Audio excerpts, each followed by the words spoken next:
Hello बच्चों, welcome to our classes online platform. और इससे पहले कि हम आगे की पढ़ाई स्टार्ट करें, let me remind you, please subscribe to our channel, like our videos and download our application from Play Store. ठीक है, अभी पिछले वीडियोस में हमने आपको बहुत सारे फंक्शंस पढ़ाए, जैसे आपका identity function, constant function, square, square root, cube, cube root, reciprocal, modulus. ठीक, अब आगे बढ़ते हैं और आखिरी के दो फंक्शंस पढ़ लेते हैं। ठीक, आखिरी के दो फंक्शंस लॉगरिदमिक और एक्सपोनेंशियल फंक्शंस हम अभी नहीं पढ़ाएंगे क्योंकि वो आपके सिलेबस में नहीं है। और 11th जो जेई के लिए है वो हमने 12th के वीडियोस में पढ़ा दिया है, तो आप उनको देख सकते हैं। अगर आप अभी पढ़ना चाहते हैं तो वहां आपका फ्रैक्शनल पार्ट, लॉगरिदमिक फंक्शंस और एक्सपोनेंशियल फंक्शंस बहुत ही अच्छे से पढ़ाया गया हुआ है, वहां आप देख सकते हैं। और फिलहाल हम आपसे यही कहेंगे कि आप 11th का ही सिलेबस कंप्लीट करिए और फिर जब 12th में जाइए 12th का देख लीजिएगा। और अगर आपके पास टाइम है बहुत एक्स्ट्रा तो देख सकते हैं आप, you can always watch, they are already all live. तो स्टार्ट करते हैं। जो दो फंक्शंस बाकी हैं वो हैं signum function and greatest integer function. Greatest integer function बाद में देखेंगे। सिग्नम फंक्शन ये बहुत ही अच्छा फंक्शन होता है, बहुत ही अच्छा। मतलब इससे अच्छा केवल एक ही फंक्शन होता है, कौन सा? Constant function. केवल ये कांस्टेंट फंक्शन ही इससे अच्छा होता है। उसके बाद यही फंक्शन है जो सबसे प्यारा फंक्शन है। प्यारा फंक्शन हम इसलिए कहते हैं कि इसकी डेफिनेशन देखेंगे तो आपको समझ में आएगा। हम कहेंगे कि a function F from R to R, देखिए इनिशियली हम आर टू आर ही लिखते हैं, डोमेन रेंज बाद में, ये रियल फंक्शन है, हम ये दिखाते हैं। उसके बाद हम बताते हैं कि इसकी डोमेन कितनी होगी, रेंज क्या है। ये लिखा such that f of x is equal to 1 if x is greater than 0, 0 if x is equal to 0 and -1 if x is less than 0। कहेंगे ये क्या मतलब है? मतलब ये है बच्चों, मतलब ये है कि ये फंक्शन एक ऐसा फंक्शन है जो सिर्फ ये बताता है कि नंबर पॉजिटिव है या नेगेटिव है या जीरो है। कैसे? अगर नंबर पॉजिटिव है तो इसका आउटपुट 1 आएगा, अगर नंबर 0 है तो आउटपुट 0 आएगा, अगर नंबर नेगेटिव है तो आउटपुट -1 आएगा।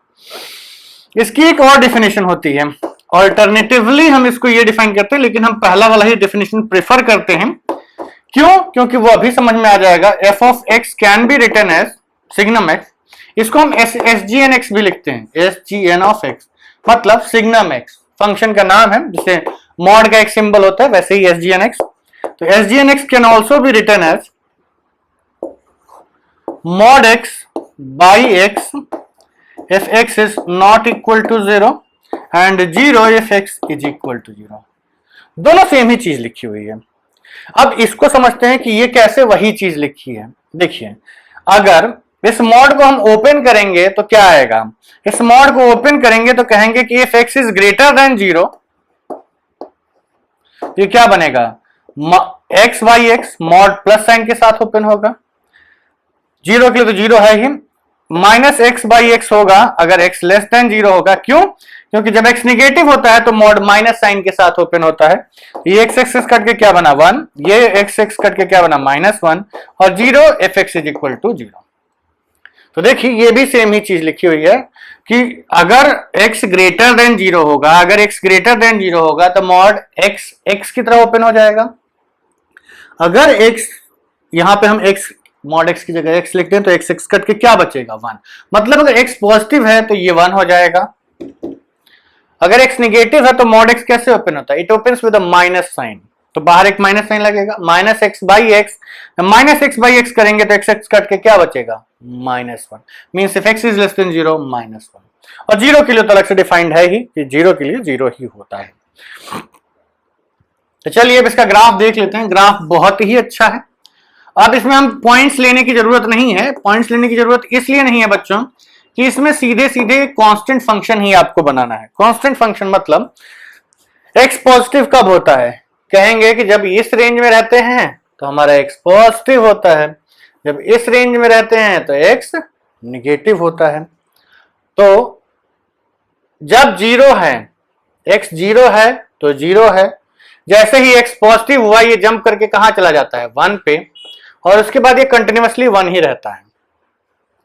जैसे ही x नेगेटिव होता है ये जंप करके कहां चला जाता है -1 पे, और उसके बाद ये कंटिन्यूअसली -1 ही रहता है। तो ये है आपका SGN-X का ग्राफ। ठीक, सिंपल, बहुत ही अच्छा, बहुत ही प्यारा फंक्शन है।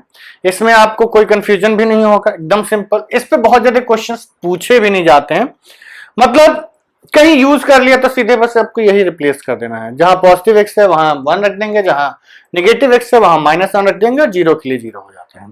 ठीक, तो ये है आपका सिग्नम एक्स का ग्राफ। इसकी रेंज डोमेन वगैरह निकालने की जरूरत नहीं है, मतलब कह दिया जाए कि भाई एक्स की वैल्यू 2 से बड़ी है तो SGN-X की रेंज बताइए, तो 2 से बड़ी पॉजिटिव तो 1 हो जाएगा। हाँ, डोमेन रेंज बता देते हैं। डोमेन क्या होगा इसका? तो डोमेन हम कहेंगे कि भैया इस function is defined for all values of x। तो डोमेन क्या बन गया? All real x। और रेंज की जहां तक बात करें तो रेंज में ये केवल 3 वैल्यूज ही अटेन कर रहा है, या तो ये -1 अटेन कर रहा है, या 0 अटेन कर रहा है, या 1 अटेन कर रहा है। केवल 3 y की वैल्यूज मिल रही हैं हमेशा, तो हम कहेंगे कि इसके में केवल 3 एलिमेंट्स आएंगे, -1, 0 एंड 1। इंक्रीजिंग डिक्रीजिंग है नहीं, बेसिकली कांस्टेंट फंक्शन है, तो इंक्रीजिंग डिक्रीजिंग देखने की जरूरत नहीं है। इनइक्वालिटी भी इसमें नहीं ही बनेगी, क्योंकि ना तो इंक्रीजिंग है ना डिक्रीजिंग है, तो इनइक्वालिटी का कोई मतलब ही नहीं है। ठीक, ये हुआ आपका सिग्नम फंक्शन। बहुत आसान, बहुत प्यारा, बहुत ही अच्छा फंक्शन है। ठीक, सिंपल है। पॉजिटिव है तो 1 कर दो, नेगेटिव है तो -1 कर दो, 0 है तो 0 कर दो, बस। क्या डिसाइड करेगा ये केवल यही डिसाइड करेगा कि x पॉजिटिव है नेगेटिव। आप ऐसे मान सकते हैं जैसे वो कंप्यूटर के स्विच, बाइनरी कोडिंग होती है, उसमें क्या होता है कि जो स्विचेज होते हैं वो या तो ऑन होते हैं या ऑफ होते हैं। ठीक, तो वैसे ही स्विच ऑन है या ऑफ है यही बताता है, मतलब x पॉजिटिव है या नेगेटिव है यही बताता है।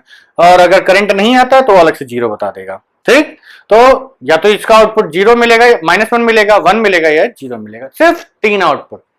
चलिए, तो अब हम लोग आगे बढ़ते हैं। द नेक्स्ट फंक्शन, जो कि सबसे ज्यादा परेशान करने वाला फंक्शन है।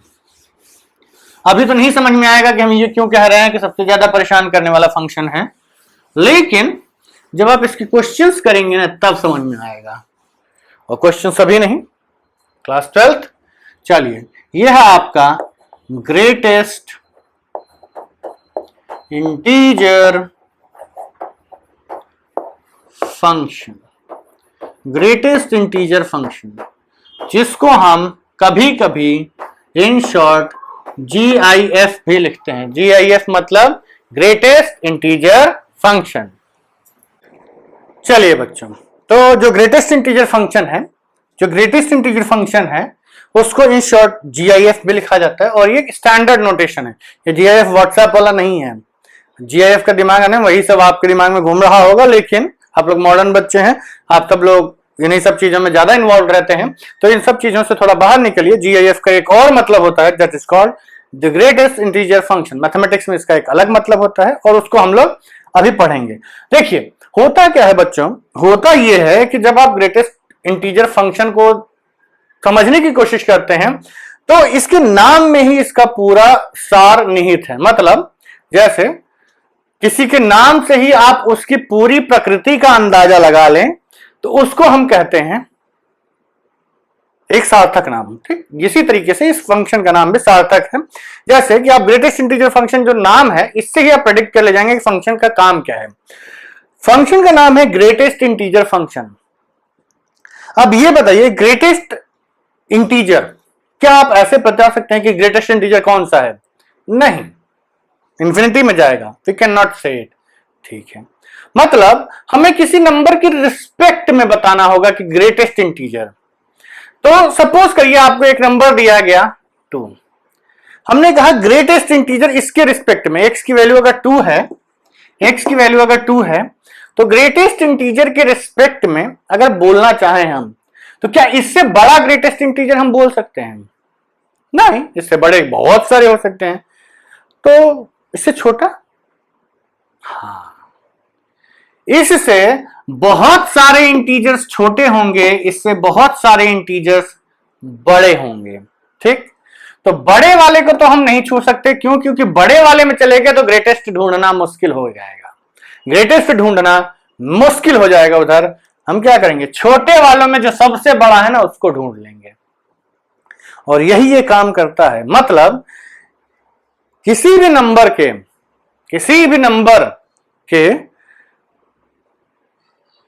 छोटे नंबर्स में जो सबसे बड़ा इंटीजर होता है ना वही हमारा आंसर होता है। अभी समझ में आएगा, कंफ्यूज होने की जरूरत नहीं है, बस थोड़ा धैर्य रखिए कि ग्रेटेस्ट इंटीजर फंक्शन का मतलब है कि एक नंबर, देखिए उससे बड़े तो बहुत सारे इंटीजर्स होंगे ना, बड़े तो बहुत सारे इंटीजर्स हो जाएंगे, उसमें ग्रेटेस्ट इंटीजर आप नहीं बता सकते, वो इन्फिनिटी तक चला जाएगा। लेकिन जब आप छोटे इंटीजर्स की बात करेंगे तो उनमें एक इंटीजर ऐसा होगा जो सबसे बड़ा होगा। हमने ये कहा ग्रेटेस्ट इंटीजर एक फंक्शन है, इसका मतलब हर एक एक्स के लिए एक ही वैल्यू मिलेगी, एक ही वैल्यू मिलनी है। तो छोटे जो इंटीजर्स हैं उनमें जो सबसे बड़ा इंटीजर होता है वही हमारा आंसर होता है। ठीक, अब डेफिनेशन लिखवाएं और ये सब करें, उसके पहले हम आपको कुछ समझा देते हैं। समझाने से मतलब है, देखिए सपोज करिए ये आपकी नंबर लाइन है, ठीक, इस पे बहुत सारे नंबर्स लिखे हुए हैं, ये 0 है, ये -1 है, ये -2 है, ये -3 है, ये -4 है, ये -5 है, ये 1 है, ये 2 है, ये 3 है, ये 4 है और ये 5 है। हम अपना x इसी में से कहीं से उठाते हैं, इसी में से कहीं कोई एक वैल्यू हम चूज करते हैं जो हमारे x की वैल्यू बन जाती है। ठीक, तो चलिए हमने कहा कि चलिए कोई भी एक नंबर चूज करना स्टार्ट करते हैं। सपोज करिए हमने रैंडमली ये नंबर चूज कर लिया, तो ये बताइए अगर हम इससे बड़ा इंटीजर ढूंढना चाहेंगे तो क्या पॉसिबल है? सबसे बड़ा इंटीजर मतलब बड़े वाले इंटीजर्स में से जो सबसे बड़ा इंटीजर है वो ढूंढ सकते हैं नहीं। इस तरीके से तो हर केस में आंसर एक ही आएगा, इन्फिनिटी, जो कि एक फिक्स्ड नंबर नहीं है। तो चलिए छोटे वाले में देखते हैं, क्या छोटे वाले में हम सबसे बड़ा इंटीजर ढूंढ सकते हैं? तो बिल्कुल ढूंढ सकते हैं कि भाई -1 सब इधर है, -1 के इधर ये नंबर है, और इससे छोटे में सबसे बड़ा इंटीजर कौन सा है? -2। अब ऑब्जर्वेशन ये है कि अब हम इस नंबर को यहां से यहां तक ले जाएंगे तो क्या इसके बीच में कोई इंटीजर आ रहा है? नहीं। मतलब जब तक हमारा नंबर यहां से यहां तक रहेंगे तब तक हमें सबसे छोटा इंटीजर -2 मिलता रहेगा। जैसे ही आप -1 पे पहुंच गए या उसके आगे निकल गए आपको बड़ा इंटीजर बदल जाएगा। ठीक, तो इसको पता करने का, चलिए पता करने से पहले इसकी डेफिनेशन लिख देते हैं हम कि a function f from R to R such that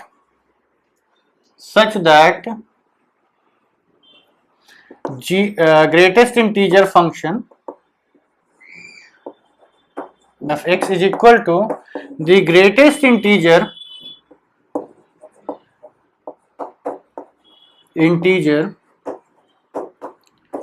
less than or equal to x।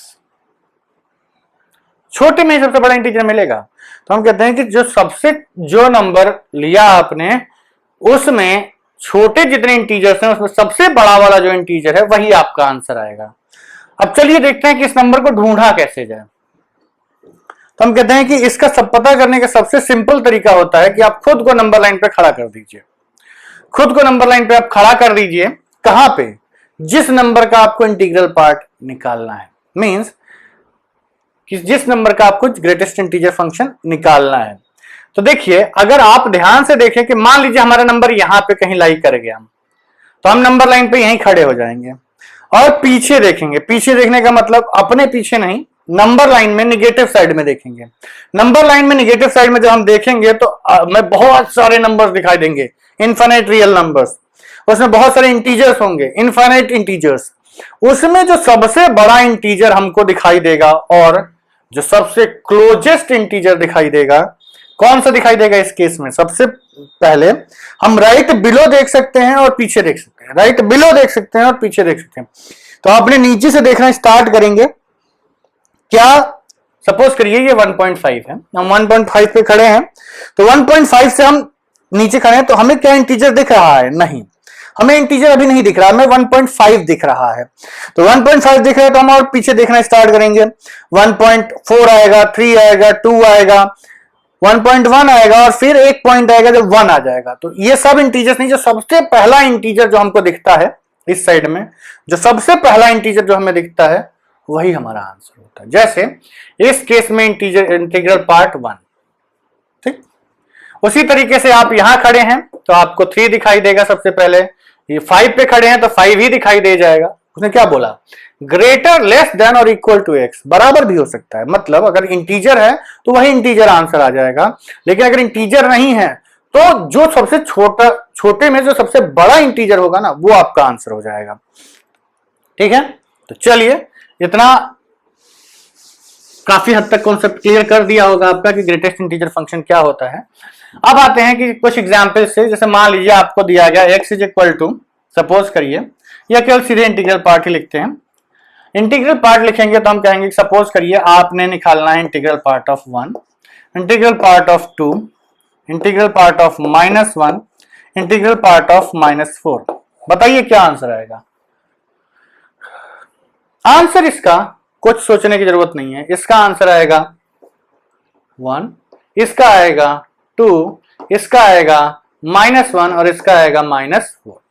अब कैसे, देखिए हम यहां खड़े हैं, हम 1 पे खड़े हैं, हमने डायरेक्ट नीचे देखा क्या हमें इंटीजर दिखाई दिया, यस 1 ही हमें इंटीजर दिखाई दे गया तो हमारा आंसर हो गया। 2 पे खड़े हैं 2 दिखाई दे गया, 2 आंसर। -1 पे खड़े हैं -1 इंटीजर दिखाई दे गया, -1। तो पॉजिटिव या निगेटिव होता है उससे फर्क नहीं पड़ेगा अभी, अगर x इंटीजर है। मतलब अगर इंटीग्रल पार्ट में x इंटीजर होता है तो ये सीधा सीधा वही नंबर बाहर आ जाता है, ठीक। लेकिन जरूरी नहीं है कि हमेशा आपको इंटीजर ही मिले। हो सकता है आपको मिले 1.2, 2.4, 4.5, 6.7। अब बोलिए इन नंबर्स में आप क्या रिपोर्ट करेंगे आंसर। तो हमें ग्रेटेस्ट इंटीजर ढूंढना है जो कि इससे छोटा या इसके बराबर हो। क्या बराबर इंटीजर दिख रहा है? नहीं, बिल्कुल नहीं। तो अब इसे छोटे इंटीजर्स ढूंढिए। हम 1.2 पे खड़े हो गए, नंबर लाइन पे देखते हैं, नंबर लाइन भी बना लेते हैं। 0, 1, 2, 3, 4, 5 एंड 6। हम 1.2 पे खड़े हैं, नीचे देखा क्या दिखा 1.2, उसके आगे बढ़े 1.1 बढ़ते बढ़ते सबसे पहला इंटीजर कौन सा दिखाई देगा? 1। इससे छोटा सबसे बड़ा इंटीजर कौन सा है? 1। सबसे क्लोजेस्ट इंटीजर छोटा, इससे छोटा सबसे पास वाला इंटीजर ही आंसर आएगा। तो इसका आंसर कितना हो जाएगा? इसका आंसर 2.4 पे खड़े हो आप, कौन सा इंटीजर सबसे पहले दिखाई देगा? 2। 4.5 पे खड़े हो, कितना दिखाई देगा? 4। 6.7 पे खड़े हो, कितना दिखाई देगा? 6। तो आप कहेंगे कि सर इतना घुमा फिरा के बताने की क्या जरूरत है, सीधे बोलिए ना कि डेसिमल को हटा के जो नंबर बचा हुआ है बाहर वो लिख दीजिए। 1.2 का 1, 2.4 का 4 हटाइए 2, 4.5 का 0.5 हटाइए 4, 6.7 का 0.7 हटाइए 6। कोई दिक्कत? बिल्कुल सही है भाई, मैं बिल्कुल गलत नहीं बोल रहा हूं, ये हो ही नहीं सकता कि गलत है। तो बिल्कुल सही, एकदम सही, एकदम मस्त है। लेकिन क्या ये हमेशा ट्रू है? भाई चलो अभी तो ट्रू है, पॉजिटिव है। क्या होगा अगर x निगेटिव हो गया? जैसे ग्रेटेस्ट इंटीजर फंक्शन, देखिए ये रिप्रेजेंटेशन होता है ग्रेटेस्ट इंटीजर फंक्शन का। एक और चीज देखिए, ध्यान दीजिएगा कि ये रिप्रेजेंटेशन ग्रेटेस्ट इंटीजर फंक्शन को डिनोट करता है, लेकिन ये स्क्वायर ब्रैकेट भी है आपका। तो क्योंकि एक ही सिंबल के लिए दो मीनिंग्स हैं, तो जब भी ये यूज किया गया होगा और इसका मतलब ग्रेटेस्ट इंटीजर फंक्शन होना चाहिए, तो वो क्वेश्चन में मेंशन्ड होगा कि where this denotes what? This denotes greatest integer function, ये लिखा होगा, ठीक। अपने मन से नहीं कि ब्रैकेट दिखाने के ग्रेटेस्ट इंटीजर फंक्शन का बोल के बम बम हो लिया ना, या फिर आसान क्वेश्चन को भी ग्रेटेस्ट इंटीजर फंक्शन मांग के कठिन कर दिया। नहीं करना है, जब तक लिखा ना हो नहीं मानेंगे आप। चलिए अब आते हैं निगेटिव पे। सपोज करिए आपको यही सब नंबर्स निगेटिव हो गए, -1.2, -2.4। क्या अब आप अपना आंसर -2, -1, -4 और -6 रिपोर्ट कर सकते हैं? सोचिए, क्या आप अभी भी यही आंसर रिपोर्ट कर सकते हैं कि सीधे डेसिमल हटा दीजिए, -1, -2, -3, -4, -5 लिख दीजिए? नहीं, ये गलत है, ये आप नहीं कर सकते। अब क्यों नहीं कर सकते हम आपको बताते हैं। यह है आपका 0, -1, -2, -3, -4, -5, -6। आप खड़े हो जाइए -1.2 पे, तो ये आप 0.1, -1, -1.2, ये है आपका -1.2।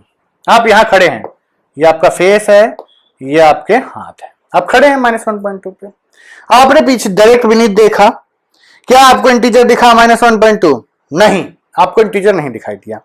आप और पीछे गए, -1.2, -1.3, -1.4, -1.5, -1.6, 1.8, 1.9, -1.9, -2। कौन सा इंटीजर सबसे पहले दिखाई दिया? -2। क्या आंसर -1 है? नहीं, इसका आंसर होगा -2। इससे छोटा, आप सोचिए, -1 इससे बड़ा हो जाएगा ना, -1 -1.2 से बड़ा हो जाएगा। क्यों? निगेटिव में नंबर जितना बड़ा होता है उसकी वैल्यू उतनी कम होती है। -1.2 से -1 बड़ा हो जाएगा, हमें चाहिए क्या? उससे छोटा सबसे बड़ा इंटीजर, उससे छोटा सबसे बड़ा इंटीजर। तो क्या आंसर आएगा? -1.2 से छोटा सबसे बड़ा इंटीजर होगा -2। -2.4, खड़े हो जाओ -2.4 पे। -2, -2.4 कहां होगा? यहां खड़े हो गए आप, अब आप बड़े हो गए हैं। -2.4 पे खड़े हैं, क्या दिख रहा है? -2 दिखेगा? -2 पीछे है, -2 पीछे है, नहीं दिखाई देगा। -3 दिखाई देगा, ठीक, -3। अब बताओ -4.5 का क्या आंसर होगा? -4.5, -5, -7। तो इसीलिए हमने आपको नहीं बताया कि भैया न फ्रैक्शन को हटा दो और इंटीजर रिपोर्ट कर दो। ग्रेटेस्ट इंटीजर फंक्शन देखना आया?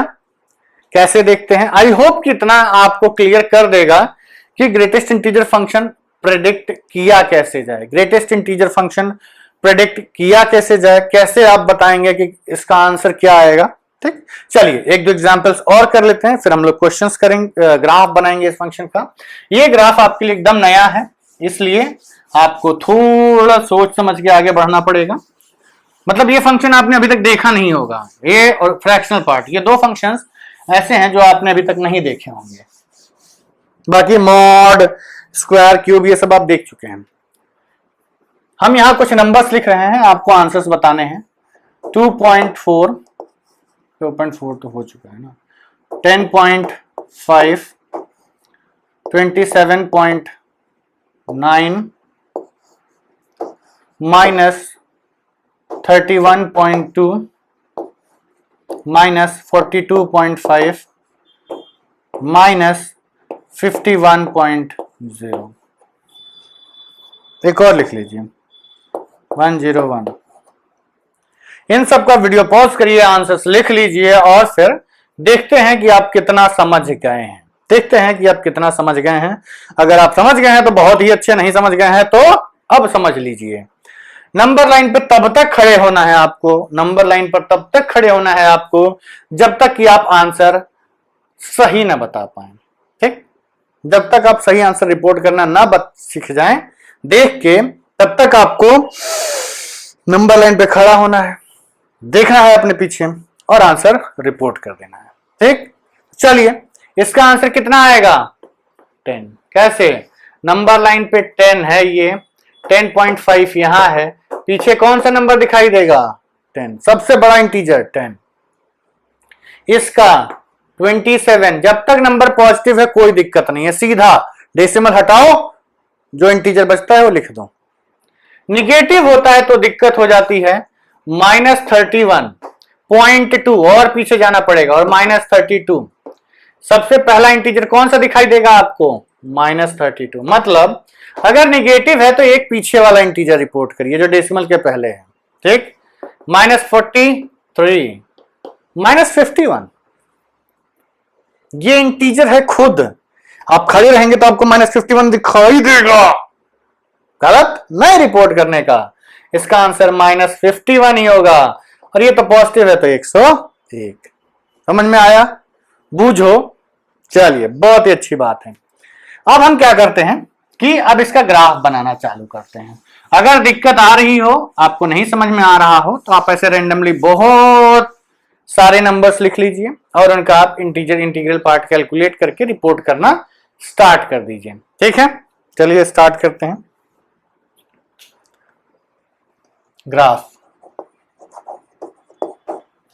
ग्राफ बनाने के लिए हमें इस केस में थोड़ा सोचना पड़ेगा। हमारे पास ये एक पहला ग्राफ है जो सीधे ग्राफ पेपर पे आसानी से बन जाएगा, लिखना दिक्कत वाला आंसर है, ठीक। चलिए, ये 0 है, ये 1 है, ये 2 है, ये 3 है और ये 4 है। ये आपका -1 है, ये -2 है, ये -3 है और ये -4 है। ये आपका 1 2 3 4, ठीक। -1 -2 -3 -4। अब आप नंबर लाइन पे खड़े हो जाइए और नंबर से रिपोर्ट करते जाइए। नंबर लाइन पे खड़े हो जाइए और नंबर लाइन पे रिपोर्ट करते जाइए। इधर क्यों छोड़िए। सपोज करिए जब तक आप इसमें हैं आपको क्या इंटीजर दिखाई देगा? जब तक आप इसमें हैं आपको -4 दिखाई दे रहा होगा, ठीक। मतलब कितना आंसर है? -4। कहां पर? जब तक आप -3 नहीं पहुंच रहे हैं और -4 पे हैं। यही आंसर आना चाहिए ना भाई का। इसके बीच में आपको कौन सा इंटीजर दिखाई देगा? -4। आप कहोगे कि भाई ऐसे खड़े हो जाइए, हम -3.2 -3.4 -3.5 इसको देख रहे हैं तो हमें -4 दिखाई दे रहा है, तो हम -4 पे खड़े हैं, हमें -4 दिखाई दिया, ठीक। हमें -4 पे खड़े हैं तो हमें क्या दिखाई दिया? -4। हम रिपोर्ट क्या करेंगे? -4, ठीक। हम पीछे चलने लगे, हमें -4 दिखाई दे रहा, -4 दिखाई दे रहा, -4 दिखाई। जैसे ही -3 पे पहुंचेंगे हमें क्या दिखने लगेगा? -3। मतलब अब हम आपको बस रिपोर्ट मतलब आप देख रहे हैं, आपको नंबर बताना है। -4 दिखा, -4 -4 -4 -4 -4 -3। अब आपने -3 रिपोर्ट कर दिया तो y की वैल्यू क्या हो जाएगी? -3। तो जैसे ही आप -3 पे पहुंचेंगे ये -3 नहीं रहेगा, ये जंप करके कहां पहुंच जाएगा? -4 नहीं रहेगा, -3 पे पहुंच जाएगा, ठीक। टेढ़ी हो रही है लाइन, कोई बात नहीं, सीधा कर देते हैं। अब ये -3, अब -3 से आप चलना स्टार्ट किया, -3 -3 -3 -3 ओ -2 पे। कब तक -2 हो जाएगा? जब -2 पे पहुंच जाएंगे। मतलब जब आप -2 पे पहुंच जाएंगे तो ये बंद हो जाएगा, ठीक। -2 पर एरो बना दीजिए क्योंकि ये वैल्यू अचीव नहीं कर रहा है। अब जैसे ही आप -2 पे पहुंचेंगे तो अब आप -2 रिपोर्ट करेंगे, ठीक। आपने -2 पे पहुंचते ही क्या रिपोर्ट किया? -2। अब आप पीछे बढ़ने लगे, -2 -2 -2 -2 -1 पे पहुंचते ही आपको क्या दिखेगा? -1। तो ये आपको -2 रहा। जैसे ही आप -1 पे पहुंचे, ओके -1 -1 -1 -1 -1 -1, ये आपको कब तक -1 दिखाई देगा? जब तक आप 0 पे नहीं पहुंचे। 0 पहुंच गए, ओ अब क्या दिख रहा है? 0 दिख गया। मतलब अब हम 0 रिपोर्ट करेंगे। अब 0 से आगे बढ़े, 0 से आगे बढ़े, 0 0 0 0 0 0। जैसे ही 1 पे पहुंचा हमें क्या दिख रहा है? 1 दिख रहा है। हम कहेंगे 0 से लेकर के 1 तक क्या दिखाई देगा? ये 1 दिखने लगा। अब आगे बढ़ने लगे तो 1 से आगे बढ़ने लगे तो 2 दिखने लगा। 1 के आगे 1 दिखाई देगा, कहां तक? 2 तक। अब इसी तरीके से आप सारे ग्राफ बना दीजिए। 1 से 2 तक आपको 2 दिखाई देगा, 2 पे पहुंचते ही आपको 2 दिखने लगेगा, और कहां तक 2 दिखाई देगा? 3 तक। और जैसे ही आप 3 पे पहुंचेंगे आपको 3 दिखाई देने लगेगा, और 3 से लेकर के 4 तक आपको 4 दिखाई देगा। यही होता है आपका ग्रेटेस्ट इंटीजर फंक्शन का ग्राफ। अब इसको लिख देते हैं कैसे लिखेंगे, तो हम कहेंगे कि भाई greatest integer function of x is equal to 1, या कहां से हमने क्या -4 से स्टार्ट किया ना, -4, greatest integer function of x is equal to -3, greatest integer function of x is equal to -2, -1, x 0, या यहां से नहीं स्टार्ट करते हैं, बहुत ज्यादा हो जाएगा, 1 2 3 4 5, एक और ले लेते हैं। ठीक, तो सपोज करिए इसको हमने 0 लिया, तो ये -1, ये -2, ये 1, ये 2, ये 3। ओके, चलो एक एक्स्ट्रा ही हो गया। ये कब मिलता है? -2 कहां से कहां तक मिला? -2 आपको मिला जब तक आपका x -2 से -1 के बीच में था। तो समझ लीजिए, हम जब -2 पे पहुंचे तो हमको -2 दिखाई दिया, तो हमने कहा भाई ठीक है, -2 पे पहुंच गए, x इज ग्रेटर देन और इक्वल टू -2, तब तक हमें -2 मिलने लगा, बढ़ते गए बढ़ते गए बढ़ते गए बढ़ते गए बढ़ते गए। जैसे ही आप -1 पे पहुंचेंगे ये -1 हो जाएगा। अब ये कहां चला जाएगा? -1 पे। ग्रेटेस्ट इंटीजर -2 कब तक दे रहा है? जब तक आपका x -2 से 1 के बीच में है, -1 के बीच में। ठीक, अब आप आगे बढ़ेंगे तो ये आपका आएगा ग्रेटेस्ट इंटीजर फंक्शन -1 मिल रहा है, इसका मतलब आपका नंबर -1 से लेकर के 0 के बीच में था। ग्रेटेस्ट इंटीजर फंक्शन 0 मिल रहा है, इसका मतलब आपका नंबर 0 या 0 से बड़ा लेकिन 1 से छोटा होना चाहिए। ग्रेटेस्ट इंटीजर फंक्शन 1 मिल रहा है, मतलब आपका नंबर 1 था या 1 से 2 तक था। 2 मिल रहा है मतलब 2 is less then x is less then 3। 3 मिल रहा है मतलब 3 is less then x is less then 4। ये है आपका ग्रेटेस्ट इंटीजर फंक्शन। मतलब जब का आपका x -2 से -1 था, हमने -2 रिपोर्ट किया, -1 से 0 था, हमने -1 रिपोर्ट किया, 0 से 1 था, हमने 0 से 0 रिपोर्ट किया, 1 से 2 पे 1, 2 से 3 पे 2 और 3 से 4 पे 3।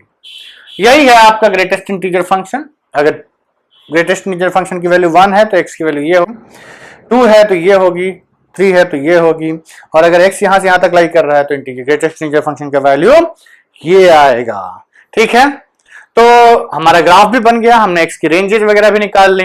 एंड आई होप कि अब आप लोगों को क्लियर हो गया होगा कि ग्रेटेस्ट इंटीजर फंक्शन होता क्या है और इसको हम रिपोर्ट कैसे करते हैं। ग्रेटेस्ट इंटीजर फंक्शन होता क्या है और इसको हम रिपोर्ट कैसे करते हैं।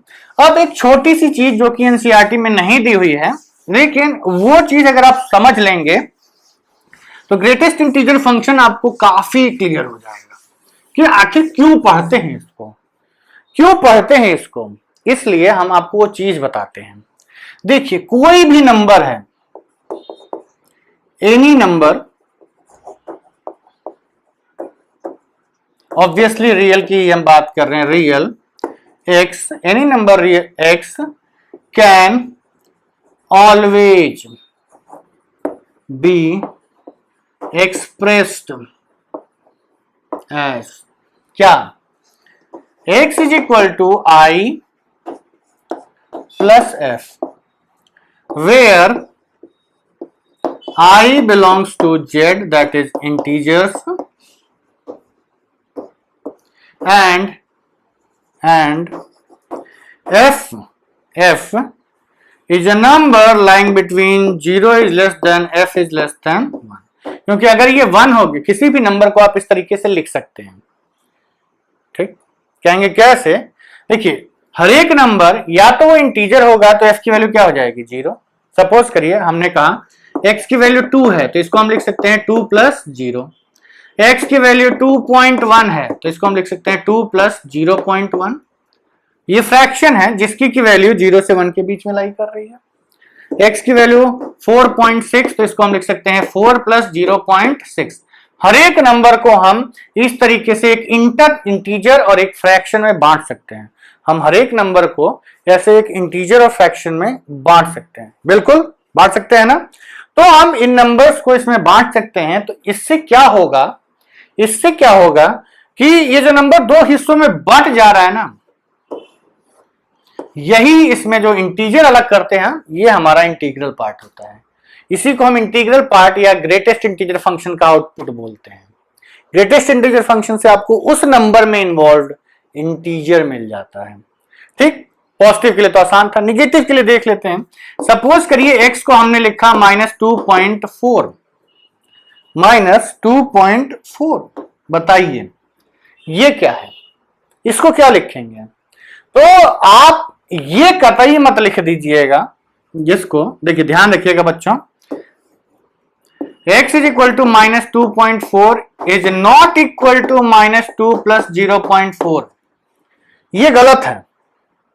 -2 में 0.4 ऐड करोगे तो -1.6 बनेगा। -2 प्लस 1 -2.0 और इसमें आप 0.4 ऐड करिए तो क्या होगा, -2 आपका है, 0.4 ऐड करोगे तो आप आगे चले जाओगे ना, किसकी साइड, -1 की साइड, आपको इधर आना है। तो -2 -0.4 ये दोनों निगेटिव ही हैं।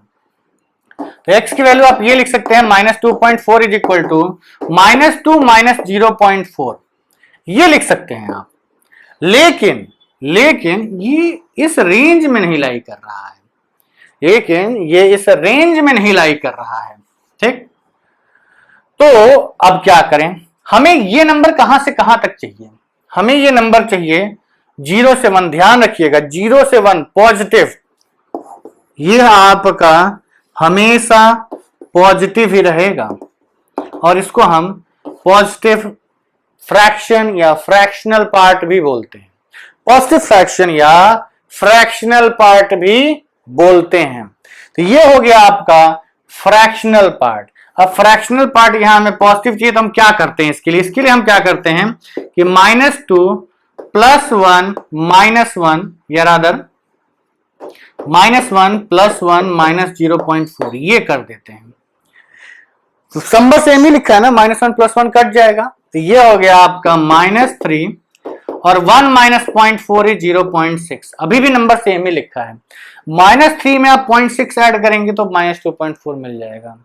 -3 में आप 0.6 ऐड करेंगे तो आपको -2.4 मिल जाएगा। तो ये क्या हो गया आपका, यही इंटीग्रल पार्ट का आंसर होता है ना।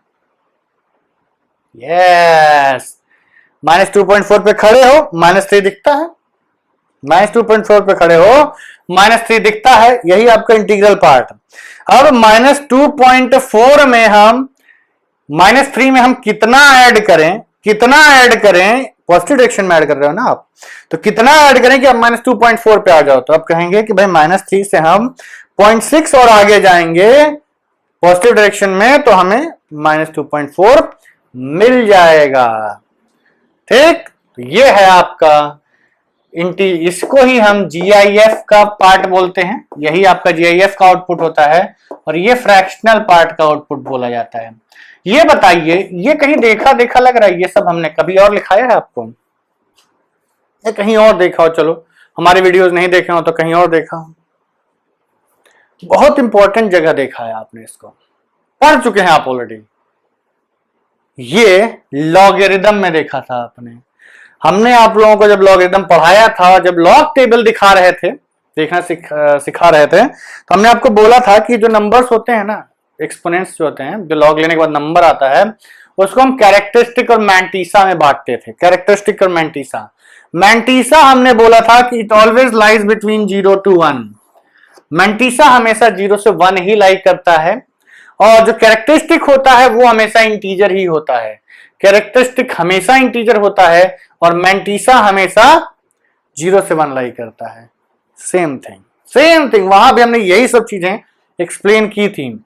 यही होता है आपका इंटीग्रल पार्ट और यही होता है आपका फ्रैक्शनल पार्ट। ठीक, तो अब आपको समझ में आ गया होगा कि बेसिकली कोई भी नंबर जो है आपका, कोई भी नंबर जो आपको दिया रहता है वो it consist of a integer and a fraction. Her number एक इंटीजर और एक पॉजिटिव फ्रैक्शन से मिलके बनता है। हर एक नंबर एक इंटीजर और एक पॉजिटिव फ्रैक्शन से मिलके बनता है और ये जो मिलके बनता है नंबर, यही हमारा x होता है।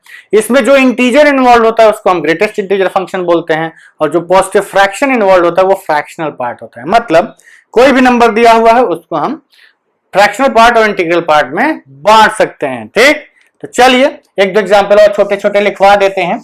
ये नेगेटिव का कैसे निकाला जाता है फ्रैक्शनल पार्ट और इंटीग्रल पार्ट। फ्रैक्शनल पार्ट और इंटीग्रल पार्ट के डिटेल्ड वीडियोस आपको क्लास 12th के वीडियोस में मिल जाएंगे। रिलेशन फंक्शंस का पहला चैप्टर जो है, सपोज करिए आपको दिया गया -5.2, इसको आप क्या लिखेंगे? इसको आप लिखेंगे -5 -0.2। देखिए प्रैक्टिस हो तो आप डायरेक्टली भी लिख सकते हैं, नहीं तो आप ये तरीका लगाइए। तो इसको हम कहेंगे कि ठीक है भाई, इसको हमें पॉजिटिव बनाना है तो -5 -1 + 1 ये ऐड कर दीजिए, -0.2। -5 -1 कितना हो गया? -6। वैल्यू अभी सेम है, चेंज नहीं किया हमने। 1 - 0.2 = 0.8। ये क्या हो गया आपका? Integral part, fractional part. -8.6, सीधे सीधे -8, या फिर आप डायरेक्टली भी लिख सकते हैं कि -9 + 0.4, यही बनेगा ना। या फिर आप ये लिख सकते हैं कि -8 - 0.6, तो इसको -8 - 0.6 में +1 और -1 कर दीजिए। -1 इसके साथ ले जाइए तो ये हो जाएगा -9, और 1 - 0.6 से 0.4। तो प्रैक्टिस करते कर लीजिए, सिंपल है। आपको एक इंटीजर निकालना है, एक पॉजिटिव फ्रैक्शन निकालना है, ठीक है। तो ये आपका कंप्लीट करता है ग्राफिकल पोर्शन। और इसी के साथ नहीं, इसी के साथ नहीं, अभी ग्राफिकल पोर्शन खत्म हो गया। अभी छोटा सा है अलजेब्रा ऑफ फंक्शंस, ये हम लोग अभी पढ़ लेंगे, उसके बाद आपका ये चैप्टर खत्म हो जाएगा। हम एक्सरसाइज 2.3 या 2.2 जो भी है वो डिस्कस करेंगे, फिर मिसलेनियस के डिस्कस करेंगे और फिर इस चैप्टर को वाइंड अप करेंगे, ठीक है बच्चों। तो चलो अभी के लिए इतना काफी है। See in the next video, bye bye.